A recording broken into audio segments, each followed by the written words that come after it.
Nous sommes au mois de janvier 2024. Évariste Ndayishimiye, le président du Burundi, se déplace à Kinshasa. Évariste révèle alors le plan qu'il partage avec Tshisekedi, le changement de régime au Rwanda. Il dit qu'il va aider la jeunesse rwandaise à se défaire de ses dirigeants. Au fait, il parlait des FDLR, croyant que leur coalition va gagner cette guerre. Notre lutte doit continuer jusqu'à ce que le peuple aussi rwandais commence quand même à se sentir libre. Aussi faire pression. Parce que je crois que les jeunes rwandais ne peuvent pas accepter d'être des prisonniers de la région. Ouais. Leurs discours convergent sur une chose. Ils veulent faire la guerre au Rwanda pour renverser le président Kagame. Leur idéologie n'a pas évolué depuis le génocide contre les Tutsis de 1994 au Rwanda. Ils se considèrent comme des Bantous qui doivent combattre des envahisseurs nilotiques. Tu as déjà vu la morphologie de Ruto? Tu as déjà bien regardé? Quand vous parlez, vous entendez parler de l'Empire Hima, c'est ça. Il peut s'appeler Ruto, il s'appelle Museveni, il s'appelle Kagame, c'est entre eux. Vous connaissez bien l'Afrique de l'Ouest. Sais-tu que la majorité des présidents ouest-africains, tous, majorité peur. Majorité peur. Le peuple, c'est les Tutsis de l'Afrique de l'Ouest. C'est pour cela que Tshisekedi et son gouvernement pensent que les Tutsis congolais ne sont pas assez congolais. Au fait, le président Kagame dérange car depuis 1994, il est devenu une barrière impénétrable contre l'idéologie du génocide dans la région des Grands Lacs. Merci. Lisez sur mes lèvres.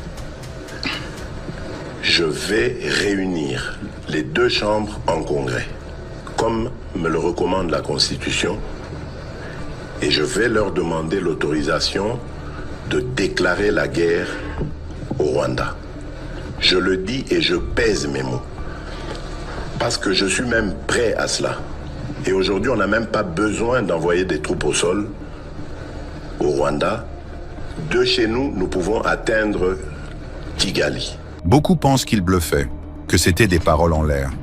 Loin de là, Tshisekedi avait bel et bien planifié d'attaquer et d'annihiler le Rwanda.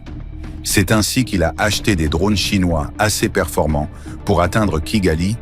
Il a engagé plus de 2000 mercenaires blancs. Il a chassé les soldats de l'Afrique de l'Est qu'il jugeait nilotiques, pour inviter ceux qu'il qualifie de Bantous, voués à sa cause.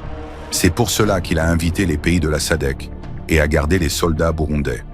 Comme l'a prouvé le rapport des experts des Nations Unies, il a aussi renforcé sa collaboration avec les FDLR, leur promettant que c'était la guerre finale pour prendre Kigali. Toute cette coalition travaillait en concert avec la MONUSCO, avec une posture purement offensive. Leur chanson préférée disait que tous les Rwandais doivent rentrer chez eux. Mais en réalité, ils parlaient des Tutsis.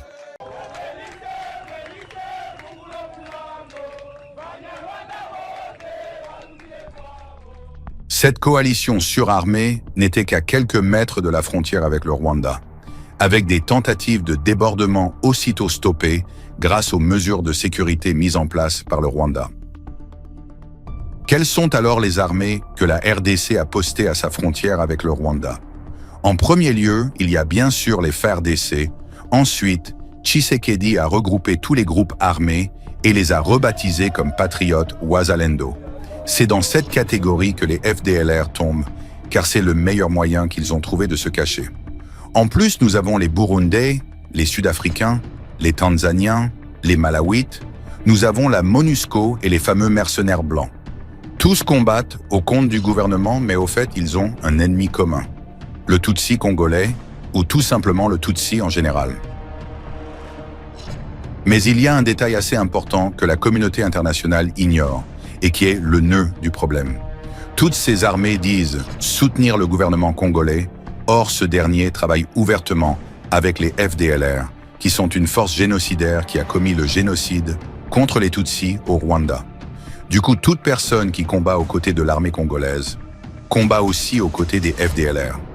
En bref, tout ceci devient un problème immense pour le Rwanda, une menace existentielle. Quel est l'objectif de toutes ces armées? N'est-ce pas déstabiliser le Rwanda?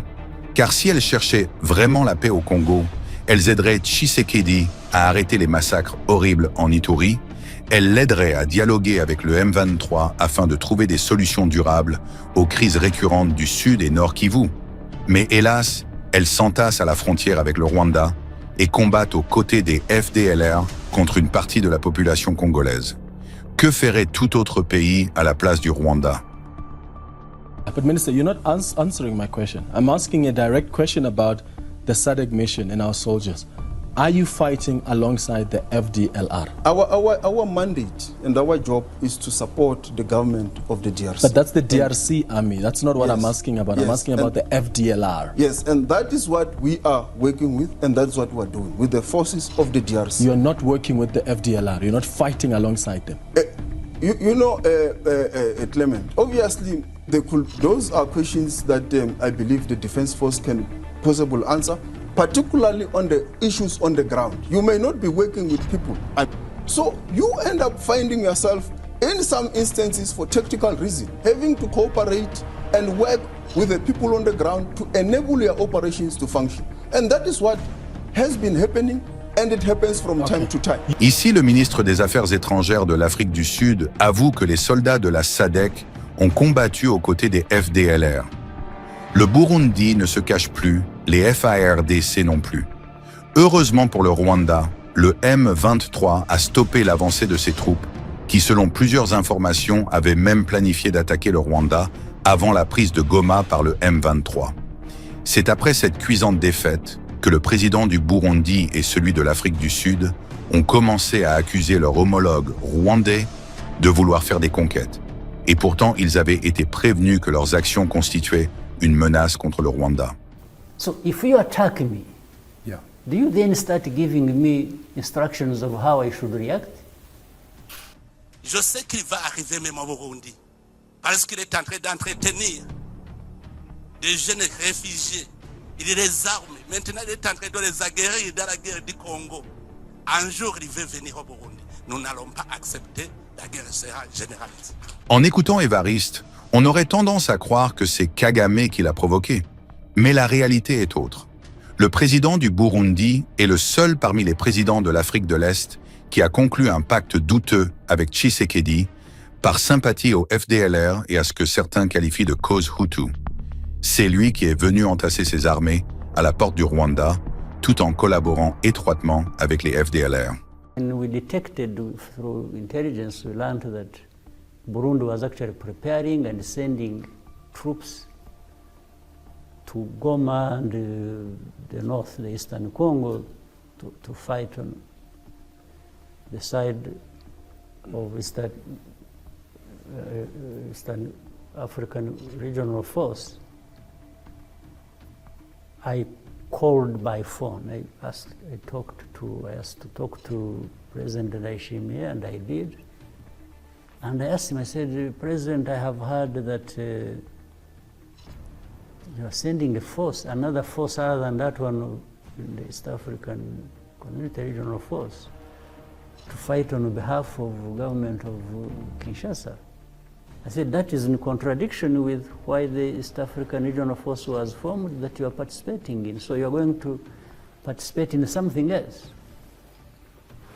And I told him, I said, this is dangerous, and you understand the implication. You are actually threatening us with your presence in support of FDLR near our border. I said, he swore to me that that's not true. He said, no. He said, whoever told me must have told me lies. And I said, oh, I'm happy to be wrong. If I'm wrong, well and good. I'm really happy to hear that. But 2 weeks after, they were in Goma. Or even less than 2 weeks. So you can see, he even told me lies. I think of primitivity. We still have primitive politics going on based on ethnic. And this is exactly what brings together Tshisekedi, Ndayishimiye, and FDLR.